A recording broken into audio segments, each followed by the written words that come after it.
Petualangan saya di Kota Tembakau masih berlanjut. Penanaman lidah buaya di Kaloran menggunakan sistem tumpang sari.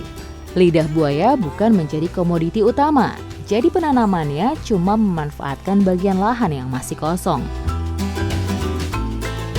Jadi kalau panen lidah buaya itu harus selektif, nggak boleh asal diambil semuanya.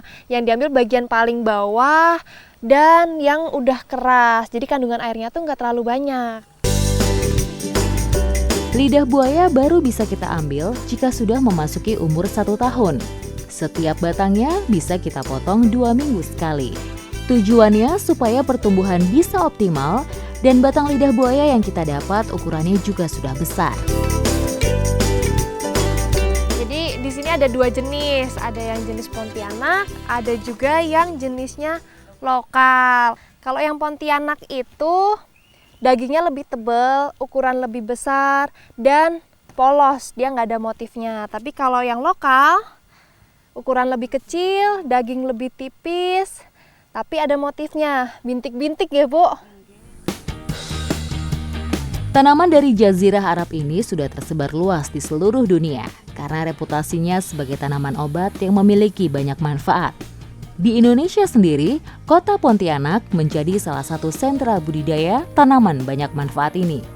Di Jawa sendiri, lidah buaya atau aloe vera banyak dimanfaatkan sebagai tanaman hias.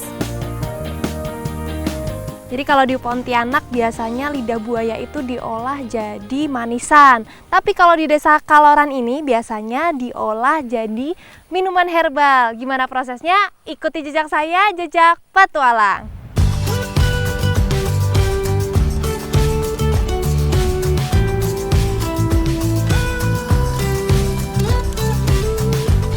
Jadi lidah buaya yang kita ambil itu dagingnya.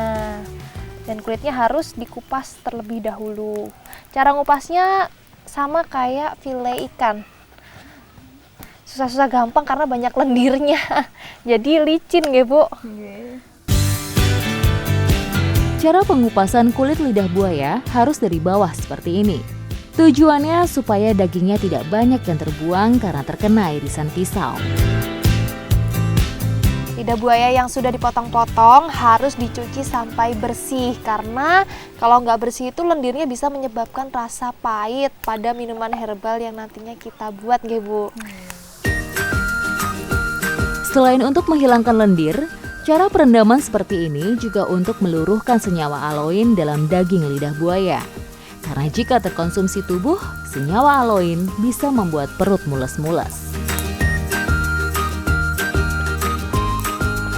Jadi lidah buaya yang udah dipotong-potong kita tumbuk bersama dengan daun kelor. Karena daun kelor ini nantinya untuk sebagai pewarna makanan ya. Tapi daun kelor sendiri juga banyak manfaatnya. Kalau lidah buaya dan daun kelornya sudah lembut dan tercampur merata, barulah adonan bisa kita sangrai. Api tidak boleh terlalu besar dan harus stabil supaya lidah buayanya tidak gosong. Jangan lupa untuk terus diaduk biar tidak berkerak. Jadi untuk 1 cangkir sari lidah buaya dan daun kelor itu membutuhkan setengah kilo gula.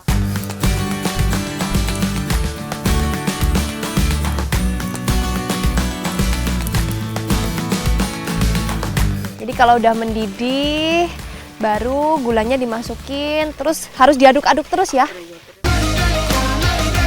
Penambahan gula tujuannya supaya nantinya serbuk lidah buaya bisa langsung seduh tanpa pemanis lagi.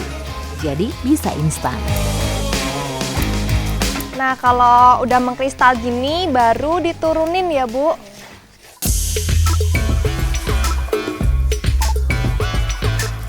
Ini harus diaduk terus biar nggak menggumpal. Tapi ternyata setelah diaduk terus warnanya berubah jadi lebih cerah. Tadi hijau tua sekarang jadi hijau muda.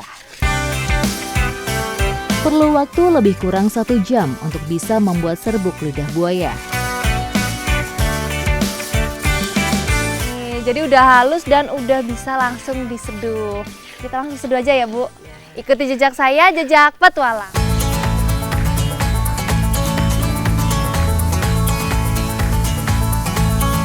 Kalau Kalau ngomongin soal minuman herbal, Indonesia tuh nggak ada habisnya. Dari jamu, terus sari dari lidah buaya, pokoknya semuanya sehat untuk tubuh kita. Inilah salah satu wujud kearifan masyarakat Kaloran dalam memanfaatkan alam dan isinya. Pengolahan lidah buaya menjadi minuman juga ampuh untuk mengganti pigmen kulit rusak dari dalam. Rasanya tuh seger dan manis. Kalau kayak gini enaknya diminum pas kapan nih, Bu? Siang-siang ya, jadi pas panas-panas gitu. Terus minum ini rasanya jadi seger banget ya. Kayak gini biasanya enaknya diminum dingin atau panas, Bu? Oh, tergantung selera ya. Apa aja enak ya? Iya sih. Sore bisa dipakai seduh air panas, kalau siang-siang bisa dipakai air dingin. Oh iya, dari rasanya udah enak ya. Jadi mau panas mau dingin enak tetep ya. Inilah salah satu manfaat yang bisa kita dapat dari kekayaan alam yang berpadu padan dengan kearifan dalam mengolahnya.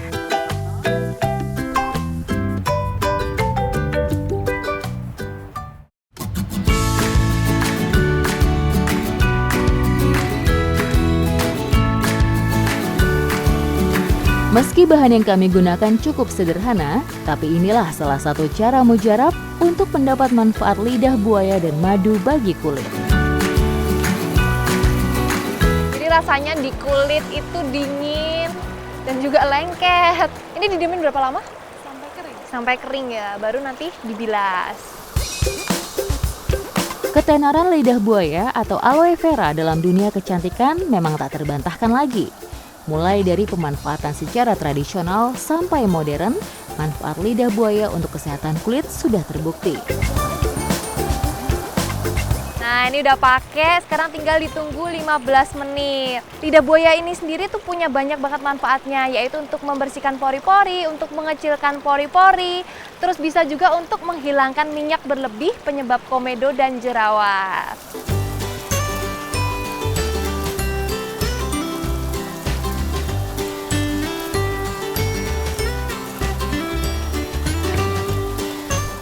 Wow, seger banget ya Bu ya. Kulitnya tuh jadi terasa lebih bersih, terus lebih kenceng juga. Dan ternyata ibu-ibu di Kaloran ini bisa memanfaatkan lidah buaya selain untuk kecantikan, juga untuk hal yang lainnya. Ikuti jejak saya, jejak petualang.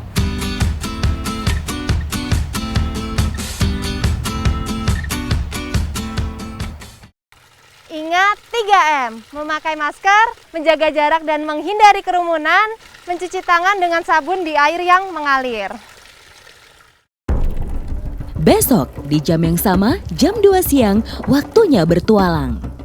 Ada yang istimewa dari ikan ini, komoditi ekspor dari Teluk Argumen.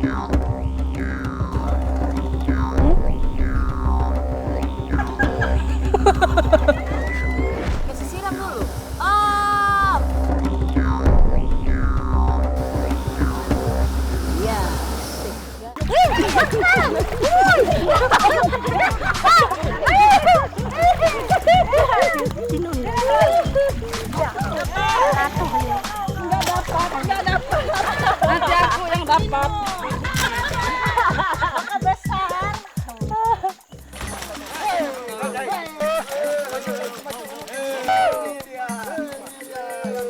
Baik, gede banget tomannya, gede banget toman. Hei. Oke, ada baung.